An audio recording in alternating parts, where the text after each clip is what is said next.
Bad boys. What you gonna do? What you gonna What you gonna do when we fuck for? your crew, bad? A naps a nose and neck and nicks nose neck. No, Hey, snicky. Nice. welcome back to the exciting world of Cinestro core boys and girls. I'm your host, Black Speed. Today we're discussing Bad Boys Ride or Die, now playing in theaters. Without further ado, let's get right into it. Like we said, we're talking about the number one movie in the world right now, Bad Boys Ride or Die. Are we in the middle of? First of all, let's just discuss. Let's discuss how great this movie is. Oh, I forgot to do the I was about to say you didn't use the clapper. We're discussing Bad Boys. When did you get a clacker? That's so good. That's so good. That's I'm so on my fire. director shit. I'm on my Yeah, he's director. on his filmmaker Look at that shit. shit. Look at that. Hold on. I'm about to show y'all real quick for those of y'all viewing the episode. It's got all our shit on there. Episode 81. That's this episode. The title's there. We're there as directors. StreamYard is there. He on his Adil and Bilal shit. Oh God! I'm on Audio my- listeners in shambles right now, not getting to see this. I know. I know. That means you need to go ahead and tap in with us on YouTube and subscribe to this shit because it's so good. Anyways, before I start glazing our self-glazing, let's talk about Bad Boys Ride or Die, bro. Man, this is just after all the shit we talked about movies and TV the last couple of weeks. This is just a fun breath of fresh air. Mm-hmm. One of the most hyped movies I've seen this year, outside of the obvious ones like the thing that I like Moon and all that. Dune too, yeah. The thing that I like the most about kind of like the discourse surrounding this movie is that like I just feel like it's been going on for a while, but like it's going to continue happening is that we're in a constant state of flux where we're like, oh, movies are cooked. It's done. Mm-hmm. The movie theater experience experience is fucked. And then it's like, because all these big movies flop and then a movie comes out overperform, like it makes back its budget and then some. People are like, oh my God, actually the movies are back. And then it's going to keep happening. I just think it's so exhausting as someone who's like a fan of obviously like movies and filmmaking and stuff, and it's kind of like, oh fuck, it's like I wish, and I don't have the answers, I don't know how to fix it, but I think it's also really interesting to see what movies do well at the box office and which ones don't, right? Because a movie like Furiosa, although Fury Road wasn't a huge box office smash, it is highly well regarded, and you would think that it would do well at the box office, and it completely flopped. Yet, Bad Boys, Ride or Die, has already made $170 million, and it came out last week, or the past weekend. So I think it cost $100 million to make,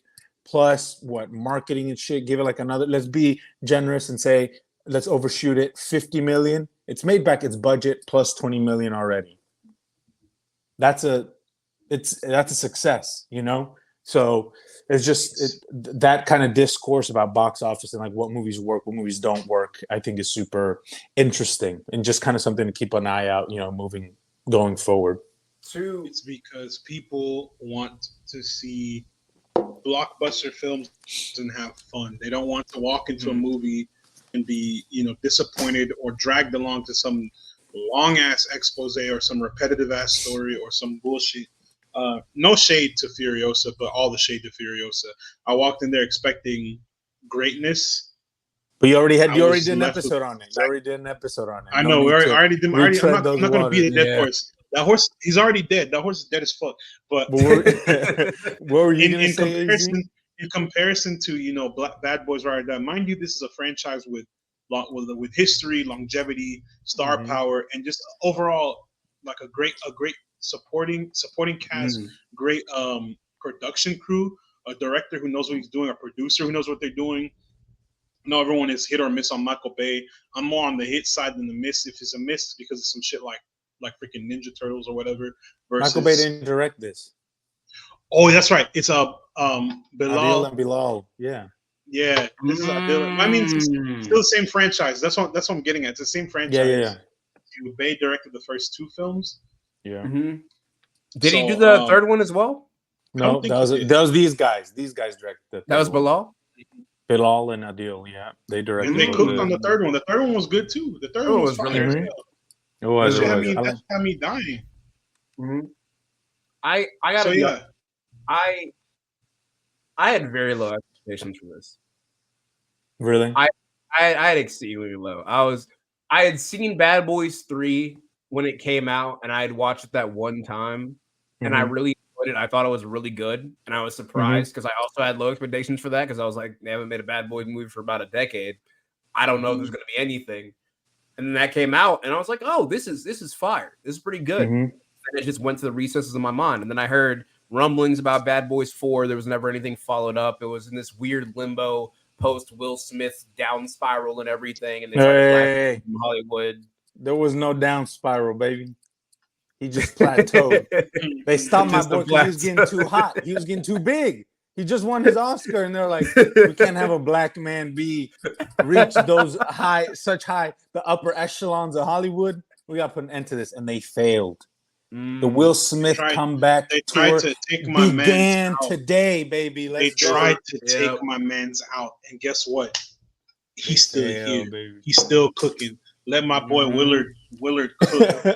Sorry, AZ, but continue. What were you saying? But it just kind of like all compacted. It just kind of all compacted in this whole like coalition of me just being like, okay, this is probably going to be nothing. It's probably just going to be some generic like cash grabby sequel, and it's not going to have the same charms as any of the ones that I'm not going to have it as highly ranked. Right. And now that you've told me that, I thought Michael Bay was the one who made this one. Because his style is all over it, like from start to finish. The frantic camera angles, the uses of action, and just one-liners, and how it's like Michael Bay. Even though he has certain moments where I don't like him, right? He's got moments where I really do enjoy him, such as in Transformers or in other films like Con Air. I think Con Air is really great. It's one of my favorite films. Right? So being able to see a director do what I would call the equivalent of like sampling a song in music, sampling a piece of Michael Bay style and blending it with his own to make one of the greatest action sequences that's in this film is so basically for our listeners who haven't seen this and just wanted to watch this, the plot is basically the commissioner who died in the last one, the chief, he gets shot. R.I.P. Yeah, R.I.P. Chief. My goat. Chief is Captain dead. Captain Howard, Conrad Howard. R.I.P. And it turns out that it wasn't Will Smith's Puerto Rican son that did it. It was actually his. It was actually some cartel affiliates that tried to frame him for it. So basically, the entire movie is them on the run from the cartel. He did kill them. He did. He did kill them. It wasn't. He did. The one who greenlit it was the alleged main antagonist. Yeah, Eric Dane, aka Jim McGrath, in this movie. Who, mind you, is a phenomenal actor. Let's start there. He's a phenomenal actor. He's great. He has this like presence the entire movie, even in scenes where he's not there, where he's just doing that typical like look at a clipboard, be like, yeah, that's good. All right, yeah, all right, cool. He's just giving like normal orders to people, and I'm just like, I like you. You're fun. But yeah, it's just them, trying to solve this whole mystery and clear the chief's name. And I thought this would be tedious, but what is it? They're about to get swept. It's over. Oh, Dallas, the Mavs getting swept. It's over. Anyway, sorry. Continue. It's okay. Bad Boys will balance out my sadness. There you go. I'm happy as fuck. Bad boys. But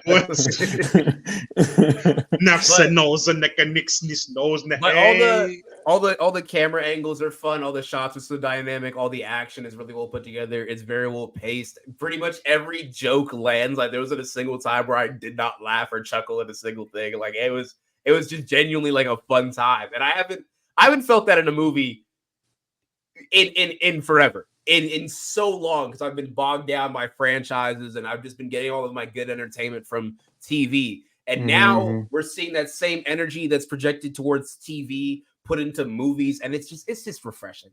Like Louis said, it's so refreshing. So let's talk about some of the pros that we have for Bad Boys Ride or Die. Well, like I said, this is number 4. This is number 4 in a potential ongoing series. We'll get to that later. But this is number 4 in the 4th entry in this franchise.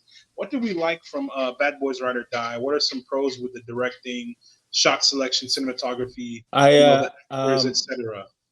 much like AZ had mentioned earlier, I rewatched the third Bad Boy. What is it? Bad Boys. I was gonna say Bad Boys Forever. That's not For what life, it's called. which For should life. have Yeah. the fourth It should one have should been have been this For one. Life. I know. That would have I been know. with Bad Boys for I watched Life. Bad Boys for Life, and it didn't hold up as like it didn't hold up as well as I had like remembered it. I was like, okay, it works. There's moments of it that I like, but it just felt a little tedious and a little sluggish. But what I really liked about Bad Boys Ride or Die is much like AZ said that Adil and Bilal really seem to pay homage to Michael Bay and kind of like their filmmaking style. I mean, their filmmaking style, from what I've seen, is pretty kind of balls to the wall, pretty kind of eclectic, lots of fast camera movement and fast paced action and jokes a miles a minute. So they seem to really pay homage to Michael Bay while adding kind of a little bit more flavor. Their filmmaking is a lot more stylistic than Michael Bay's. There's a lot more color. The color grading is a lot brighter, a lot more vibrant. The world seems a lot more lived in than Michael Bay. So, you know, it was a good balance to kind of old and new. Like AZ said, they seem to sample that very well while adding kind of like their own little spice. And dude, Martin Lawrence and Will Smith, they've still got the fucking juice. I was listening to a podcast, one of my favorite movie podcasts, and they're saying that they're like, do Will Smith and Martin Lawrence still have the sauce? They're like, it feels kind of weird that they don't have the sauce anymore. They're like, and it was really weird. Nobody in the theater was laughing. Bullshit. I went to a packed IMAX screening. People were laughing their fucking heads off. They were oohing. They were cackling. They were cheering. They were clapping. It was one of the most exciting movie going experiences I've had in a really long time, and that's what this movie does so well. It captures the humor. I think the jokes are funny. There's some that fall flat, but for the most part, the jokes are hilarious. The action is engaging and dynamic and exciting. The acting, I mean, you know, they're not bums. No one's really phoning it in. I think it's pretty good. And the directing is great. The cinematography is great. Like it's a what's it called? A competently made action comedy. And it's like, and that's what else could you want? But yeah, sorry, I'm rambling, but yeah, dude, I just think everything about it works. I think they did a really good job with it. I'm 1000% with Luis on here. Every facet of this movie, like from beginning to end, like with most movies, right? You can kind of just let them wash over you. You know, you can pinpoint like we all had that point where we were in English class and saw like the whole intro, rising action, climax, falling action. But with this, you can feel that. You can actually feel yourself going along that line. You can feel yourself going from the start of the movie. You can feel the action starting to ramp up. And then when it gets to the climax, right, you can really feel that emotional punch, that sense of like adventure and power that's invigorated throughout the entire film.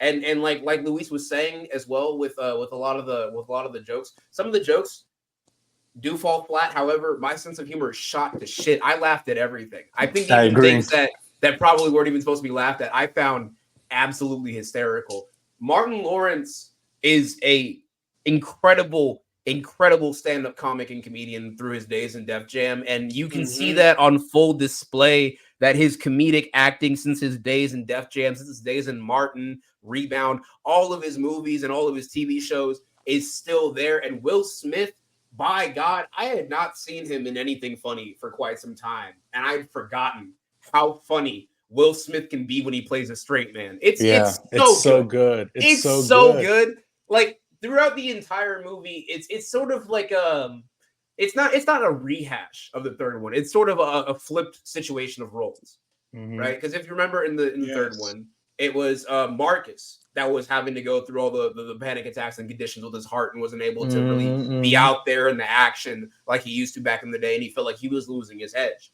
right? And then they flip that in this movie, because what happens is Mike gets married and he starts having panic attacks. Meanwhile, after the heart attack that he has at his wedding, Marcus has a new lease on life. He feels immortal. He feels unkillable. He feels like he's the realest nigga to ever walk the earth.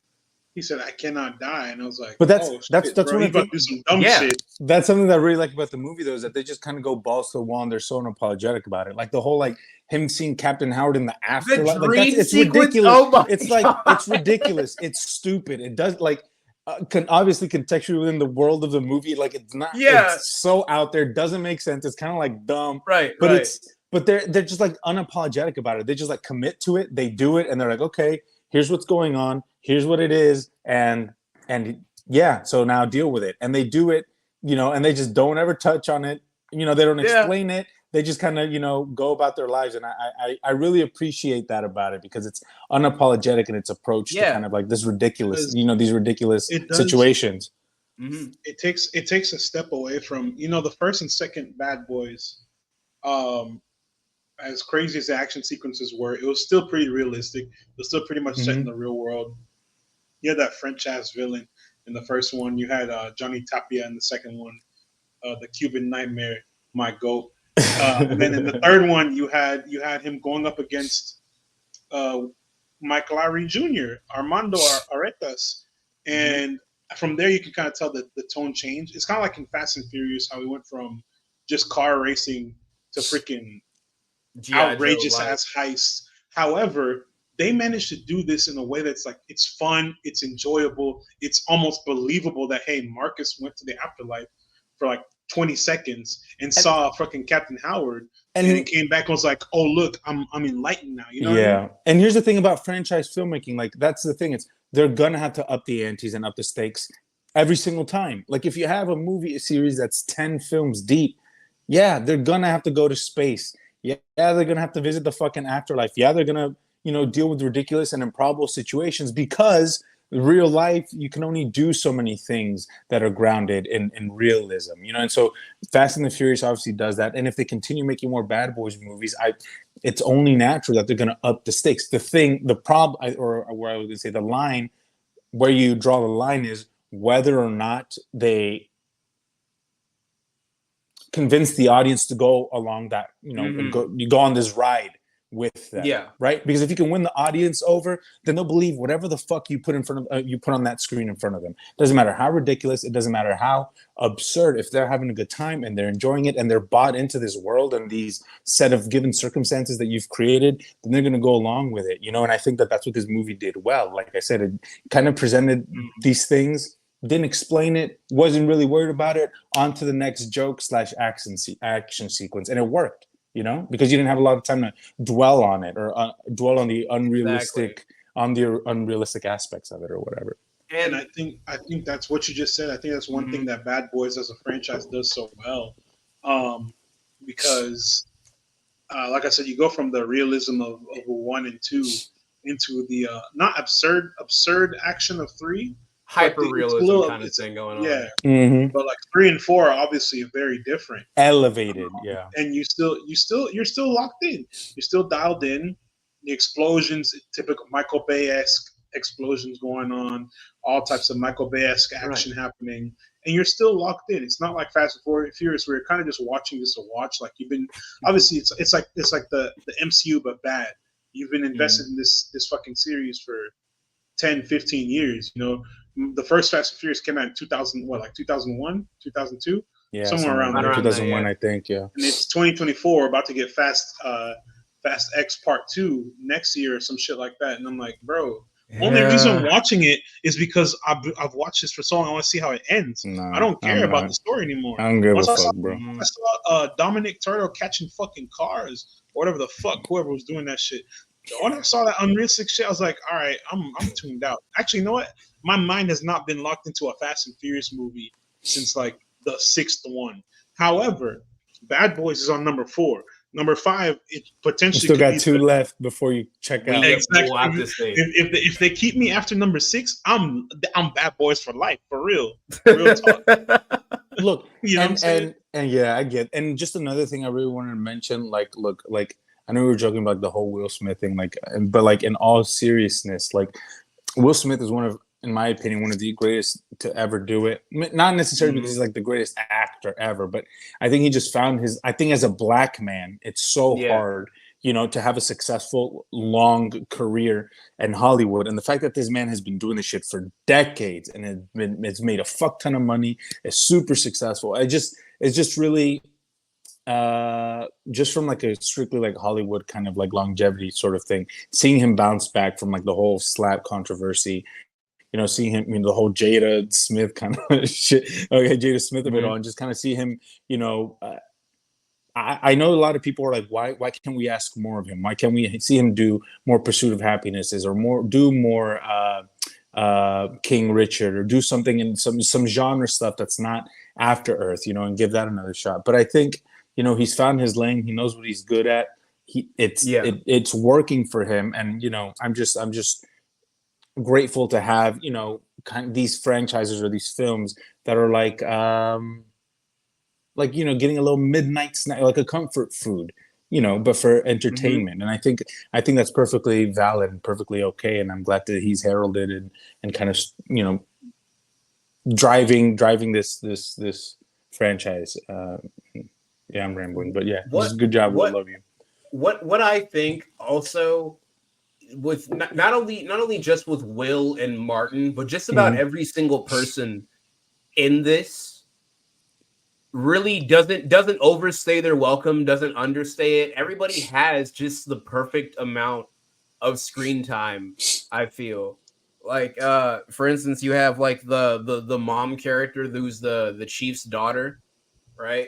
Really good. Oh yeah, she played Rhea Seehorn. Yeah. She plays the U.S. Marshal, right? Yeah, the U.S. Marshal. You have the two side characters, etc. Everybody really just plays really well off of each other, and it's very nice to see a cast come together with that amount of chemistry. Yeah. But I will say, as good as this movie is, there are a few cons, a couple small things. They're insignificant in the grand scheme, but I'll let y'all get yours off because mine. No, mine go are, for it. Mine are, go for it. Go for it. You're already on it. Okay. There comes certain points where while you're watching this movie, as much as you like the cheese and the humor of it all, I did laugh at just about everything, but they weren't like hearty laughs. They weren't like ha ha ha ha. Some of the jokes do get a little bit Marvel-esque, like they're a little bit corny, right? In a sort of eye-rolly way, like when he gets home and he's looking for his snacks, or like when he's in the gas station and trying to get his snacks. The whole fat guy shtick, it wore thin on me pretty fast. Those dogs fresh. Those dogs fresh. I put them in yesterday. I was like, dude, those dogs fresh. Come on. Yesterday. He's like, I put them in yesterday. He's like, let me in Martin's defense, that one was in the trailer, so I wasn't really like. I was like, it's funny, but I'm like, whatever. But and here's the thing about like making movies that are like comedies or that have jokes, is that's a lot of jokes you have to write, right? Yeah. So you're gonna have. What are the chances that every joke hits and it lands and is great and is incredibly, very, very rarely does that happen. But yes, I get it. I mean, it is a valid critique. And then this other one, this is the other part where I kind of feel like I was just like, oh, okay. The sequence where what's his name, Rudy, or the husband. Like his son-in-law, Reggie, yeah, where Reggie is doing the fucking John Wick shit, where he's just like clearing the house, like smoking all those dudes. I thought that was a really awesome sequence, but when it kept cutting back to their commentary, I was getting annoyed. I was actively getting annoyed. I agree. I was getting to a point to where I was like, okay, as a person who does Twitch streaming and games and does all of that. That is entertaining, but that's entertaining if that's what you're there for. I was there to watch a Bad Boys movie. I did not need a play-by-play of what was probably something really cool, cutting away every 3 seconds to be funny. I just wanted to see Reggie be a badass. Yeah. And I got that, but in snippets. It broke my immersion multiple times. And then the last little nitpick is at the end when the new police chief, they used to be Mike's love interest. when she Rita. when Rita shoots down the plane, I was like, yo, she almost killed that pilot. Like there was no guarantee he was going to survive that crash. Like that was just a dude. That was just an innocent guy. He's like, I fly planes for a living. I'm this old. Yeah. And he went out like the fucking old guy in Civil War. I was like, damn, bro, like, you know, that's a wrong place, wrong time, bro. Yeah. And then when I saw his arm move, like I was actively looking at the plane. I was like, please move. Please still be breathing, random old man that I don't know anything about. Because I'm not going to lie to Rita if she's just killed this innocent man. I would. And he's just like, my queen. She can do no wrong. Yeah, she's bad as fuck. Yeah, beautiful people can't listen, I agree. You know, the jokes, some of them did land, some of them did not. Like, of course, the beginning, the opening, not really a pursuit, him racing to the wedding. Mm-hmm. It's a callback to the first movie. They were driving fast, but going through to wherever, and Marcus was eating a bunch of shit and spilled his food across the car. It's a good callback to the first movie. There's a lot of callbacks to the other 2 or 3 films. But like there are some things that didn't land. However, my biggest con was Eric Dane and the lack of material it gave him, because Eric Dane, those of you who don't know who Eric Dane is, he's McSteamy on Grey's Anatomy. I forgot the dad's name on Euphoria, but he's the evil ass nigga. Gay evil dad off of Euphoria. Evil gay dad. He's not even gay. He's closeted. He's closeted as fuck. He doesn't want to accept who he is, and he's evil as fuck because of it. Embrace who he is, and because of that, he wants to become evil and fucking terrorize other members of the LGBT, other queer people, because they're happy and living their lives, and that infuriates him. He feels inadequate and inconsistent with who he wants to be. So what does he do? He fucks shit up. Evil ass nigga. Well written character. Don't get me wrong. Well written character. Wonderfully acted. Yeah. Well acted. Eric Dane is a phenomenal actor. In this movie, he's kind of flat to me. He plays the generic former military turned evil villain, cartel gang leader, military smart tycoon type character who really doesn't do shit but command people. I didn't see anything outside of that first scene where he walked off the helicopter and shot that evil banker dude in the face. There's nothing else that he does that's like, oh, you know, it's just like, he just has tactics, you know. There's the prison extraction sequence where they're on the prisoner flight. Isn't he part of that group? He's in there, but he's just there for like literally he shoots the pilot, he slices the pilot's throat, and then they fight Mike. And he does. He does stuff, but I think Matt means character. I'm talking about what are his motives? What is his end goal? How does he look at Thanos. I know this is not the same thing. Look at Thanos across the MCU. Look at Jim McGrath. That's Eric Dane's character. Or even better, look at you wanted them to tease James McGrath in Bad Boys 2. And then Jim McGrath will return until him loading a pistol. Like, fine, I'll do it myself. Bad boys will return. Instead of the pistol, it's just him looking at the banking information. And it doesn't even end. It just shows him like getting onto a laptop, and it's like, and it cuts to black. Bad boys. No. Bad boys. You don't see his face. It's a shot from over the shoulder shot. You just see his silhouette. He's on into a computer, and he says, "Welcome back, Captain Howard." And it like cuts to black. I'd hang myself. That would be so funny. That's what Matt wants. That's what Matt wants. He's typing on the laptop. Y'all want to get bad? I'm about to get evil. No. He's like, okay, boys. Time to get bad. They both hurt. They both hurt. Bad boys. Bad boys will return. Yeah. And it goes from there. Dun, dun, dun, dun, dun, dun. You're Cinema. Let us cook. You did need a little bit more like fleshing out. I agree there. Of course, yeah. Because it's such a waste of Eric Dane as an actor, you know, and it is. It's he's a very good actor. It's like having a Denzel Washington-esque person and just throwing them away on like a side, like having them. Yeah. I'm not calling Eric Dane Denzel Washington. That's not what I'm saying, but you know. I mean, you know, high caliber actor. It's like having a great actor who can do so much more reducing him to not letting him cook and underutilizing him. Yeah, of course, giving him like a Zachary Levi-esque part. Like Zachary Levi could do this shit and just be there and be evil. He's gonna be terrible at it, but he's still gonna be evil.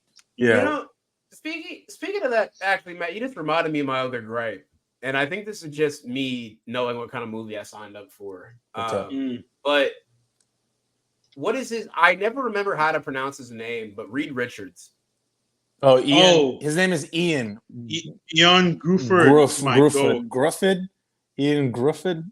I'm just gonna keep calling him. I'm just gonna keep calling him Mr. Reed. Mr. Richards. Reed, yeah. Ian. His name is Mr. Fantastic. Ian. Okay, yeah. Ian. I think Ian. Yeah. This is spelled weird. Was he in the last? He's movie? So handsome, bro. Okay, yeah. So then this. Okay, yeah. The moment I saw him at the wedding, I was like, "Oh, you're the bad guy." That's literally what me and Matt said. We said. That's what, bro.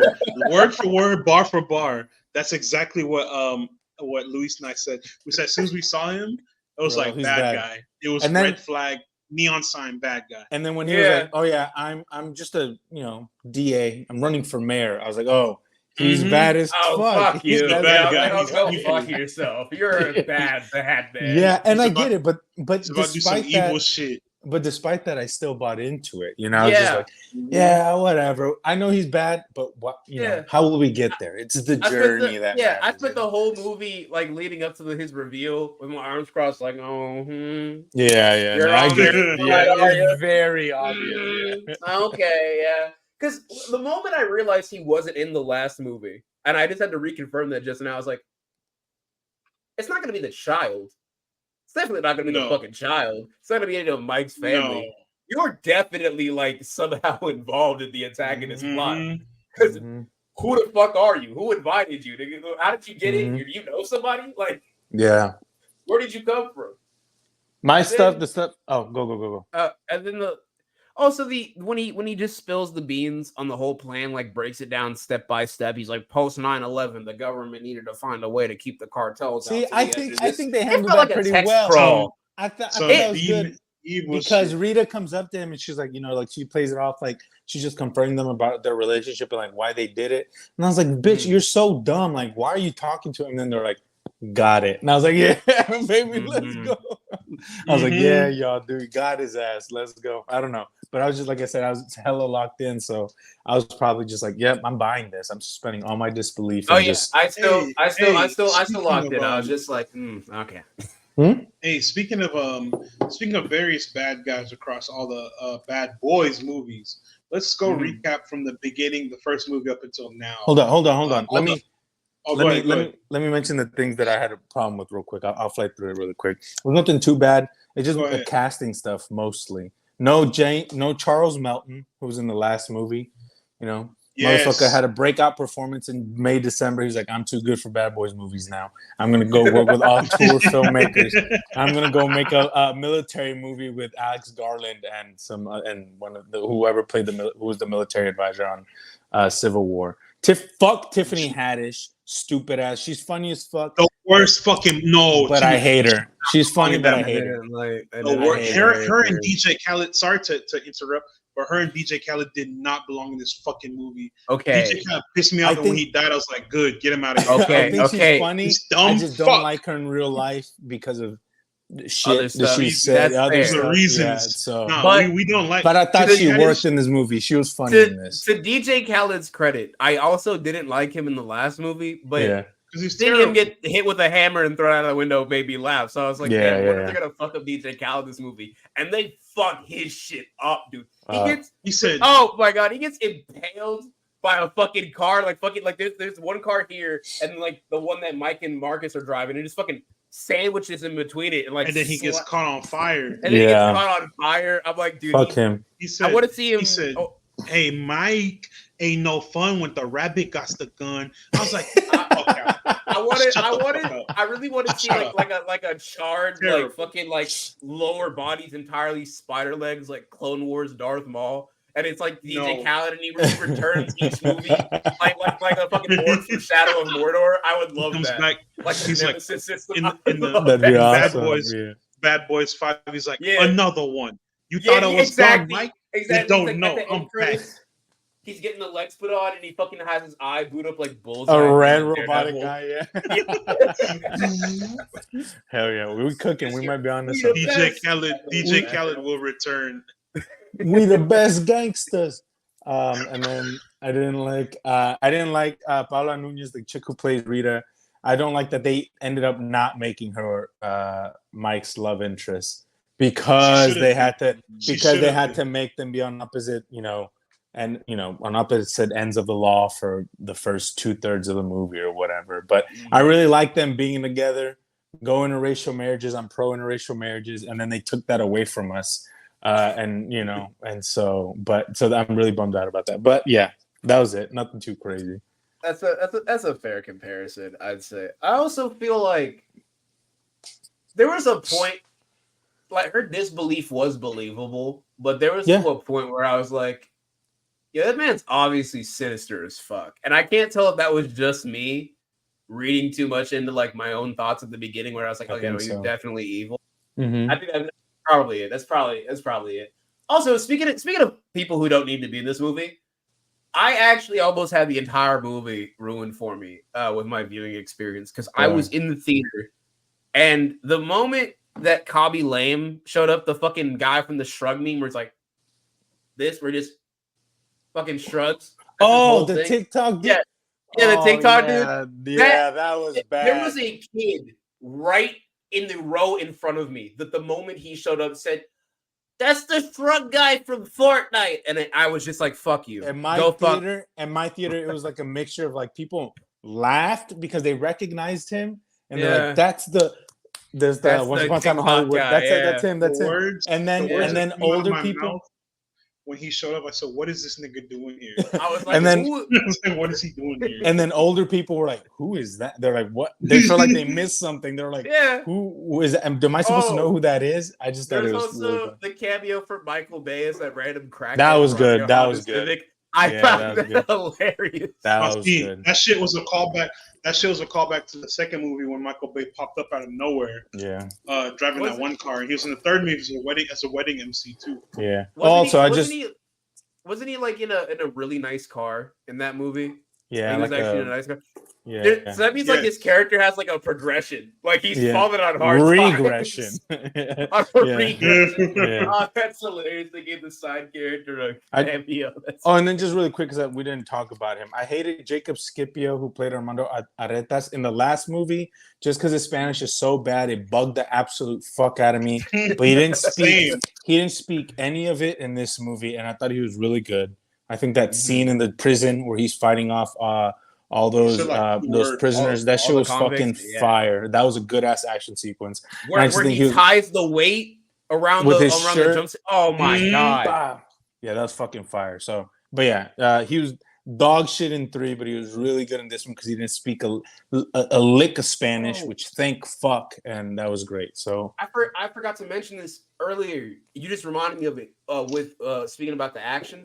That first person sequence at the end. Yeah, I did not ask for it. I did not know what was going to happen, and it was to quote Qui-Gon Jinn, a surprise to be sure, but a welcome. That was good. Doom, the Carl Urban Walk movie. Walk so that Bad Boys Ride or Die could exactly. Run. It was so. It was good. So good. It was awesome. When they showed the angle of him reloading, I was like, "Whoa, hold on! Whoa!" It was fire. It was fire. Okay. You know, the reason why you don't like Jacob Scipio in the last movie, one, he was written like not like shit, but not great. Yeah. 2, he's fucking British, so he's not even like OG Mexican, bro. I know he's not Hispanic. British? I knew he's not Hispanic because I looked it up. I was like, who is it? Why'd they cast him? There's Afro-Latinos everywhere. I couldn't have cast a half Hispanic, a half black guy, or a fucking Puerto Rican or something. Like, y'all couldn't have at least cheat a little bit. A Dominican, y'all couldn't have cheated. Y'all couldn't have cast a motherfucker who actually spoke Spanish. But that was a problem with For Life. It bugged the shit out of me. I guess because he looked close to Will Smith or whatever the fuck. I don't know. No, that's not why. It's because he's a mixed guy. And they're like, yeah, him. I also like you half breed, you. You hot mixed dude. Let's go. I also hadn't noticed this until I was watching the movie, but I was like, yo, did they give both of them goatees to really help? That's exactly what they're like. Oh, this is Mike Lowry's son. If you didn't know it, this is Mike Lowry's son. But man, that Martin Lawrence line where he's like, damn, he said those. What did he say? He's like, those Lowry jeans are strong in the bitch. Yeah, he's like, damn, y'all motherfuckers strong. Them Lowry jeans strong in the bitch or something like that. That shit was so fucking funny, man. Them Lowry jeans strong enough. When he tries to get them all in a group hug too. Yeah. He gets up and he thinks he's like, bring it in, and he just fucking throws a fucking little sack at him. He's like, you guys are terrible at being on the run. He's like, you happy now? He said, you happy now, his Marcus? role is just to be gruff and shitty. You guys are terrible fucking fugitives. The same shit over and over again for the rest of the movie. They did, however, give him a better arc than they gave Eric Dane, and I props them for that. But speaking of Bad Boys villains, since we're talking about Armando, let's start at the beginning with the first Bad Boys movie. That French ass nigga, I forgot his name. I'm actually gonna look this one up because I need to remember. Remember. Go for it. But the first villain was on some bullshit. He was French. He was evil. He killed that one girl. I forgot her name. Nice research, man. Bro, we're talking about Bad Boys. We're talking about Bad Boys now. We're not talking about Bad Boys from 1998 or whatever the hell. 95. Yeah. My fault. Fouché, that French ass name, evil ass nigga, and then he killed Francine. That's who it was. Francine. They killed Francine, bro. That shit was unnecessary as hell. He was a real villain. You know, when villains just be killing people for no reason. They're actually evil. Like they actually have a valid reason to be evil because they're just evil. What the fuck is he? Well, he's just a terrible person. He's just a bad guy. We went from Fouché to of course Martin and sorry, not Martin. Mike killed Fouché in the first movie. Then we went to the second movie. We had Johnny Tapia. Johnny Tapia, my goat, my fucking goat. These ratones. Bro. And first of all, who plays Johnny Tapia? That's a real question. Jordi Mola. A Spanish accent. Yeah. He's actually he was in what's it called? Riddick. Yeah, right? He was. Yep. And he's just I've seen him pop up in he pops up in random ass films. He's in The Alamo. You know his most recent movie? Agro Drift. That movie that shot completely in infrared. That Travis Scott movie directed by Harmony Korine. Shot completely in infrared. Yes. So he just pops up. I think he's just like he sees a project. He's like, okay, I'll do it, and pops up in random shit. He probably does a bunch of shit in Spain. Yeah. Johnny Tapia, the second movie villain. Third movie was obviously Armando. And the fourth one was Eric Dane. Jim McGrath. Ian Gruff. Ian Grufford. So let's just talk about who was really the best villain over the four movies. I know there wasn't much to go with on Eric Dane's character and Jacob Scipio's character. However, they're still a villain. We still count them. Who do you guys think was the best? I think it's safe to say that since Bad Boys 2 is the best movie, you would probably have to say that Johnny Tapia was the best villain, right? It's the best movie. It's the most iconic. He's probably the most iconic villain. I would say he's the most memorable, for sure. When people think Bad Boys, I think they think of that movie and they think of him and his antagonist. So I would say Jordi Mayo or Maya. What's his name? The guy who plays Moya. Jordi Moya. Jordi Moya. Yeah, and he's definitely the best villain, I would say. That I definitely agree with because you guys know Bad Boys 2 is my favorite of the films. And I mean, Bad Boys 2 is one of my favorite films of all time. It's up there. Yeah. I think I'm going to have to rewatch the first two after this because they're both on Hulu. They're both on Hulu? Mm-hmm. Well, I know what I'm doing. I rewatched all three before. I mean, my girlfriend and I watched all three before we went to watch. Before I went to go see Bad Boys 4, and she wants to go see Bad Boys 4 with me, but I'm like, bro, listen, I'm already on. I'm on what's it called? Watch number 5 right now. About to be watch number 6 after today. I'm locked the fuck in.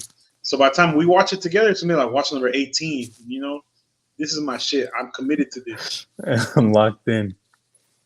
So you agree, Jordi Moya, best villain? What about you, AZ? Do you remember the first two? I know you haven't seen them in a while. I haven't seen. Or you haven't seen them at all. I think no, I've seen them just like a long time ago. I think back when I was maybe in like high school. Pick between Armando and Eric Dane. Remind me again on Armando.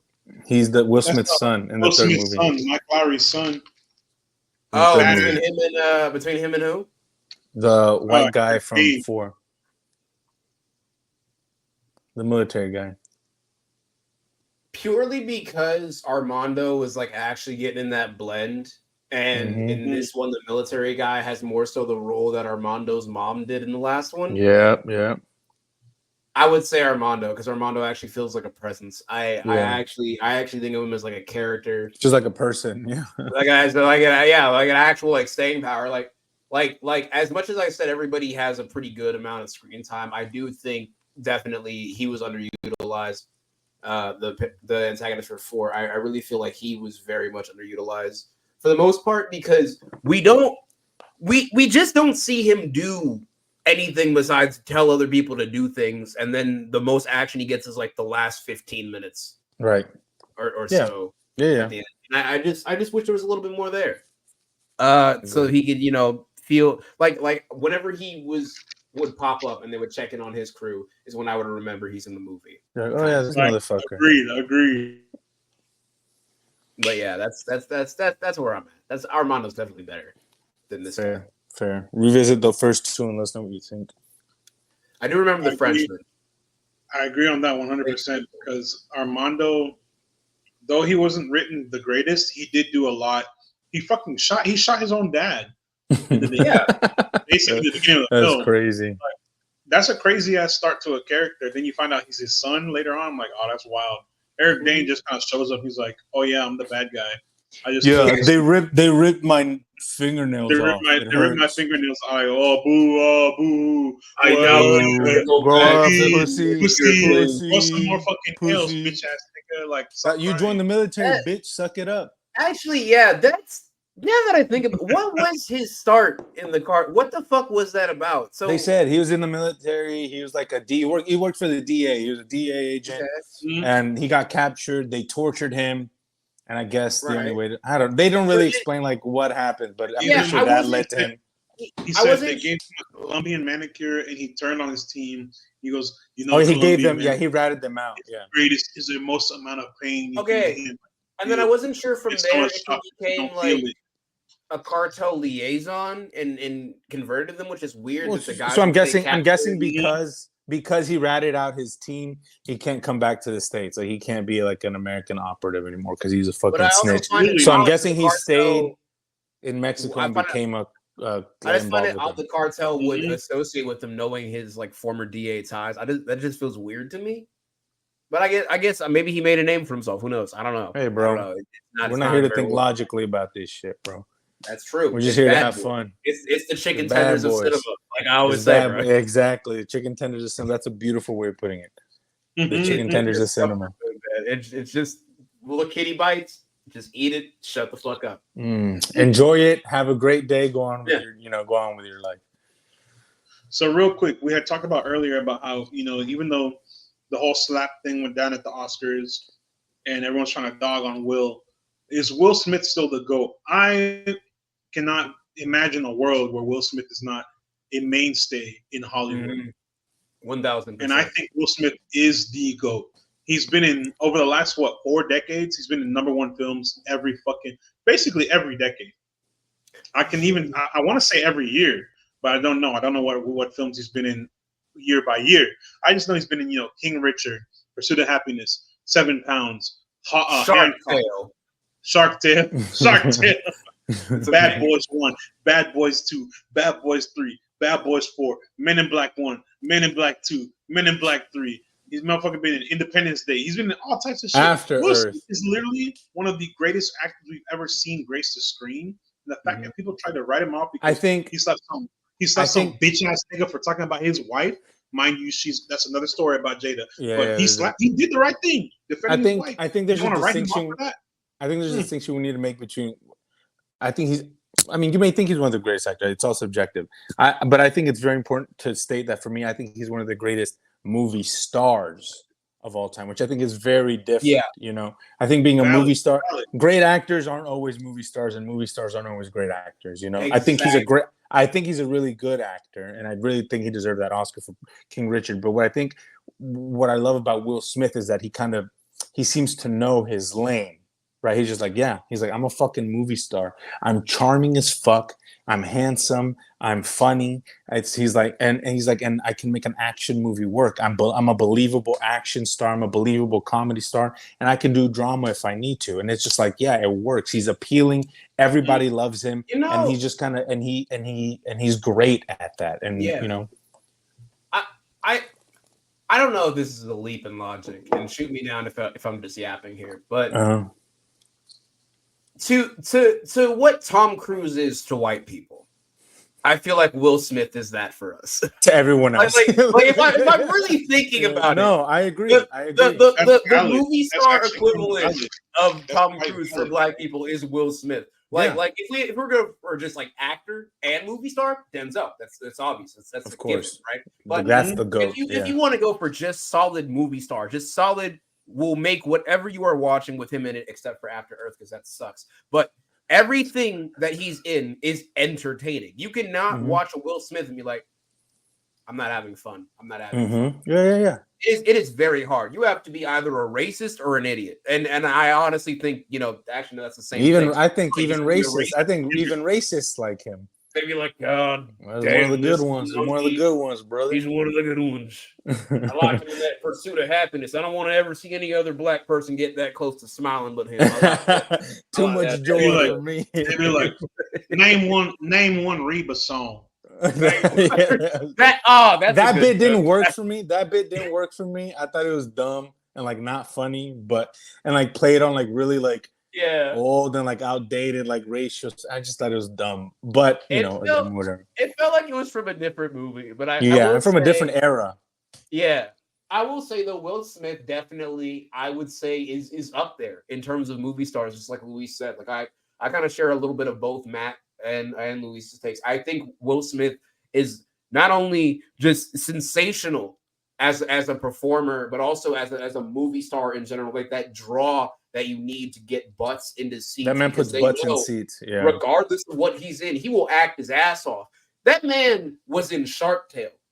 And I swear to God, I believe that is one of his best performances because Shark Tale is such a great That movie's awesome. I love that movie. It's so good. I rewatched it about maybe like 30 times. No worry. Like, it's so good. It's so good.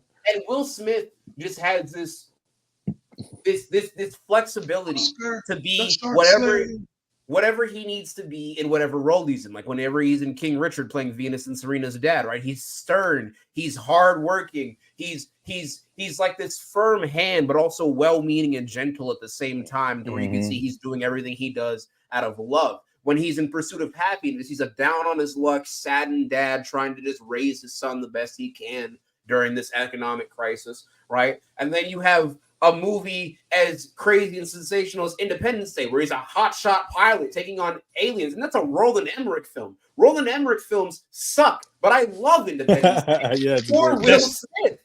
Nigga Top Gun with aliens. That's exactly what I described. Exactly what it is. Exactly what it is. And the way Will Smith can make you look at the absurd premise of something and take it as believable. Like for years, I would swear up and down that Hancock is not that bad of a movie, and then I love that movie. I love that movie.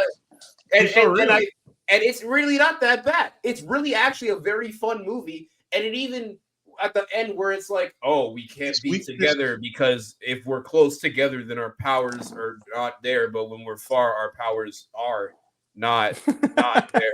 I thought that was stupid, but I bought it. Why? Because Will Smith has that amount of just spotlight on him. That's juice. Exactly. He's got that raw magnetism that you need, not only to get butts in seats, but to have people not only believe the fantastical elements you're writing, but to stick with it through the whole film and feel like they are, if not anything, entertained. And that is why I love Will Smith. I think GOAT. I think GOAT status. GOAT status? I think he's got to be GOAT status. So we all agree Will Smith is up there with the GOATs, one of the greatest. With that being said, do you think Will Smith and I keep saying Marcus, Will Smith and Martin Lawrence, Marcus Lawrence to lead a Bad Boys 5? We are at number 4 right now. Like I said earlier, I would rather watch 57 fucking Bad Boys movies if I watch another Fast and Furious movie willingly. What do you guys think about that? You think we'll get a Bad Boys 5 here in a bit? I think there's definitely there's more than enough reason. It's made almost like 4 to 5 times its budget back. Like this thing's going fucking crazy. I pulled up some articles here. The majority of these news outlets are saying how it's basically revived the aspect of the summer box office. This was credited to fucking Top Gun Maverick back before the writer's strike happened, and now we've made it out of that, and we're back. We're like cinema's back. Movies are back. Hell yeah, boy. All the critics agree. And there's more than enough incentive, not only just financially, but also critically. But I would say, I think they may have aged out. There's a sense of finality to this adventure. I'm going to be honest. I feel like they would have to possibly focus on other members, maybe not in 5, but maybe even in 6, pushing it onward. And then even still, it's hard to follow Martin Lawrence and Will Smith's chemistry. It's almost an impossible task. So to me, if we got no more Bad Boys after this, I would be upset about it for a little bit, but I'd be like, this is fine. I like this. This is a good quadrilogy. It's good. It ends at a place where I like. I feel like the characters have grown, evolved, and they've done all they can do. That's fine. But then if they went the route in 5 where they tried to bring in new blood, I really think it would be an uphill battle. Unless they would cast Drewski and Kai Cenat. I would kill myself. I would actually kill myself on our live stream. I would literally kill myself on our live stream. I would. Oh my god! If you cast Drewski in some, hey, I love Drewski. No, it's funny. cast Drewski and shit. Don't put him in Bad Boys, bro. I don't. If that TikTok motherfucker could be in Bad Boys, I don't see why Drewski can't be in Bad Boys. He's funny, and I'm sure he can act. I don't know why he was there. I think I'm going the completely opposite way. Give me all the fucking Bad Boys. Give me all the Bad Boys. Give me 10 more Bad Boys movies. I don't give a fuck. If Martin and Will want to keep making them, let them make them. If Adil and Bilal want to keep directing, let them keep directing. And if not, then have someone else come in and change it up completely again, stylistically, filmically. Give us something different. I don't give a fuck. If we can get 10 Fast and the Furious dog shit movies, they're not all dog shit. If we can get like 6 dog shit movies, then we can everything from 6 to whatever we're at now, whatever fucking number. 6 to 15 or whatever. Then we can get some less than stellar Bad Boy movies as well. So I'm just here, let them get paid, pay my boys, let them keep making shit. They're fun. It's a good time. Fuck it. I'm here for it. No, for real. No, for real. See, I was gonna say wonderful insight, man. Just saying, no, for real. And then I was trying to unmute my mic and I muted it again. I was talking. I was like, "What the hell happened?" This bad boy, he getting up there. No, for real. Bad Boys is one of those series where I'm like, if they make another one, I'm okay with it. I want to watch it because, like I said, the second one's my favorite. This is one of my favorite franchises. The only thing I haven't watched is the Bad Boys TV show, LA's Finest. And that's only because I haven't gotten around to it, not because I don't want to watch it. I just haven't done it. Wait, when did they do that? When did that happen? 2019, 2020. Remember in Bad Boys 2? Well, you'll have to rewatch it, but Bad Boys 2 has Marcus's sister, Sid Burnett. Uh-huh. She goes to LA and she's involved in all types of shit out there. Is that really a spinoff? Is that supposed to be a spinoff? Mm-hmm. It's a series. Interesting. What the Sid's fuck? in it. Laz Alonso's in it. Freaking Mother's Milk, my boy. Fabio's enemy. Fabio's nemesis. He hates him. I don't think he hates him. He just hates how he looks in The Boys. Yeah, he thinks he looks goofy as fuck. He does. Just shave his fucking beard. But yeah, yeah. So no, yeah. ratings. Bad What Boys, are we giving the? Bad Boys is definitely one of those. Oh, sorry. You're good. Go for it. Bad Boys is definitely one of those series, those franchises that no matter what, it's gonna put butts in seats. It's gonna draw a crowd because it's good. It's fun. It's stupid. Mm-hmm. It's stupid shit that happens, but it's fun stupid shit. It's not stupid shit where like, oh my god, you know. It's not bad You're stupid like, shit. Yeah. Like you don't have freaking what's his name? Dante, Jason Momoa blowing up half of Rome, and Dominic Toretto driving a fucking Dodge Charger into a crane to stop an atomic bomb. Shit like that. It's not stupid shit like that. It's Not some yet. dumb shit. Not yet. It's not. Not yet. It's not. We'll get there. We'll get there. Yeah. Eventually we'll get there. Forget 4 But more. no, Yeah. you're about to say ratings. Let's do our ratings for this movie real quick. AZ, go ahead. I'm gonna be honest. As many nitpicks as I give it, it was the first time in the longest amount of time, like since I watched maybe Dune 2, and that's a sequel. You know, that was predicated on a preconceived notion of me having to watch a movie that also the prequel had taken me like 3 or 4 tries to get through because it's just long. It's just a long movie, man. And this movie, I didn't once check my phone to see the time. I was focused. I was engaged. I was locked in. I didn't go to the bathroom or nothing. Like I was just locked the fuck in to this movie. And for a movie to be able to grab me like that, I can give it no less than a 10. Because all the nitpicks I had were exceedingly minor. They were exceedingly minor in the grand scheme of things. I gotta give this a 10 because the thing is, like, action is one of those like very, very select genres. I like very few action films because my dad used to like make me watch them all the time as a kid, and I fucking got tired of it. Right? I've seen all the Expendables. I've seen every single one of them multiple times. I've seen every single one of those actors' movies multiple fucking times. Nah, love yourself. Dude, you realize how many times I've seen the fucking Equalizer 2? Specifically the second one? Too many. The one with Pedro, yes. Motherfucking Pascal, baby. Let's go. That's the best one, baby. Equalizer's good. You said the Expendables. Trash ass movie. But the thing is, I'm just so burnt out with action because a lot of them are just by the numbers. And action comedies, they walk this very fine line between you taking them seriously and you not. And for me to take every facet of this, including, like Luis was saying, the earlier sequence where he meets the chief and the afterlife, and then at the end where he meets him again, like that, I was just like, yes, Marcus has gone to the afterlife in the middle of this. Captain Howard, welcome back. Good to see you again. I just loved it from start to finish, and I can give it no less than a 10. I will feel beside myself if I did. Great, Luis, beautiful. AZ said a 10. Hell yeah. I'm giving it an 8. I love it. I think it was amazing. I think it was wonderful. It was a great time. I can't like I have. It's not. I know it's not like a great movie. You know, like just like the script sucks. It is. It's dumb. It's stupid. Like it's not logical. It doesn't make sense. So I know it's not like a great film, so I can't be like, but it was a great time. It was the best theatrical experience I've had in a long time. I laughed. I was like, this is awesome. I was engaged. The action was awesome. The filmmaking was great. The leads were like, it was a great time. It's a really good movie. It was a lot of fun. I'm giving it an 8. I can't give it a 10 because it's not perfect.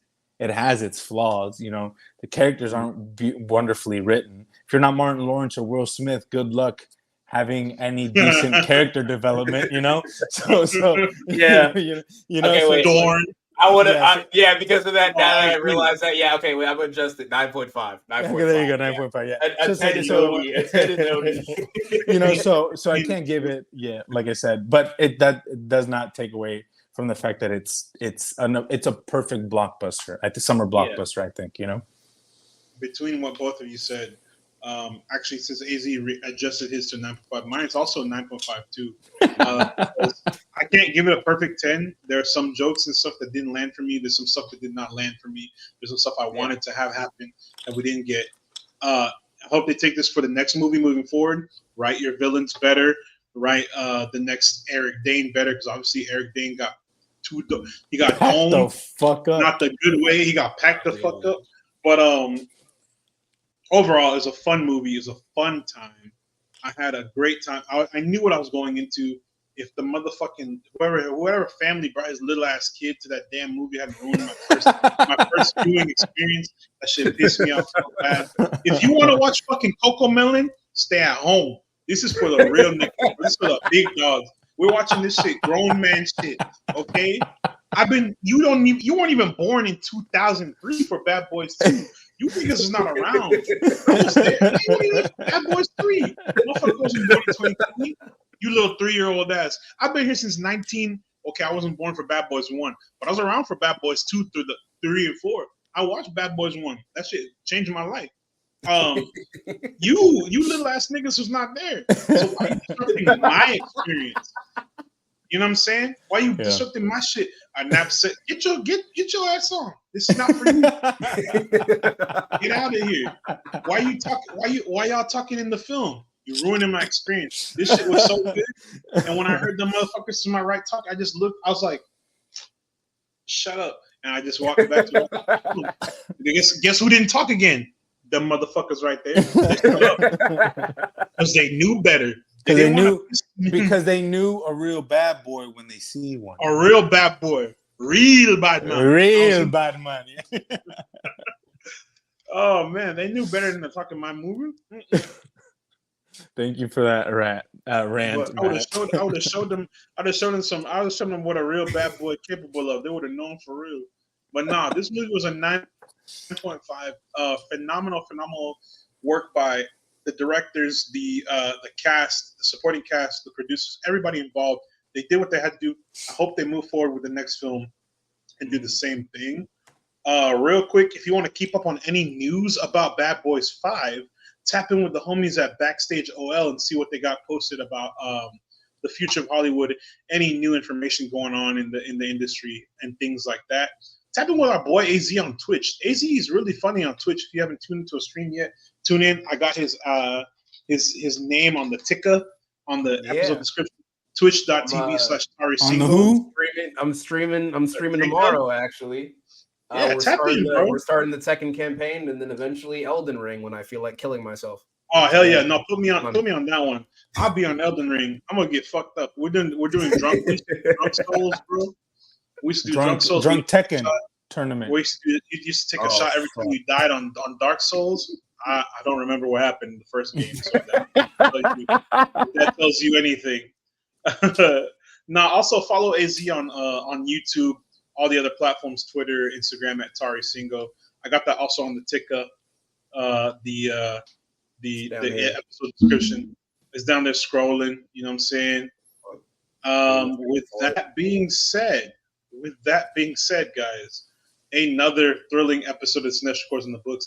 Huge thanks to everyone who tuned in today. Keep the excitement going by following us on all platforms at Cinestro Corp. It's down there in the ticker and in the episode description.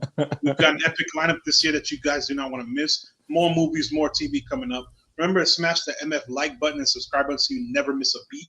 Show us some love by leaving us a stellar 5-star review wherever you catch this podcast. That's 5 stars. I know I'm holding a sunflower seed.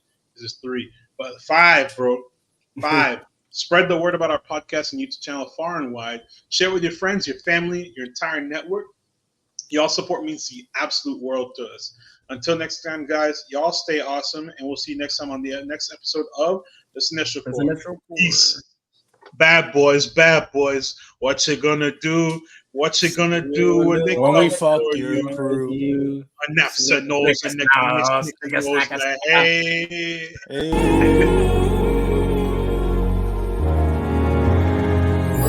We're the kings of the screen, yeah. Cinestro Core, we're the dream, yeah. New episode Saturday afternoon. We in your ear, that comic book crew. More good it takes what we do. Sinestro core with a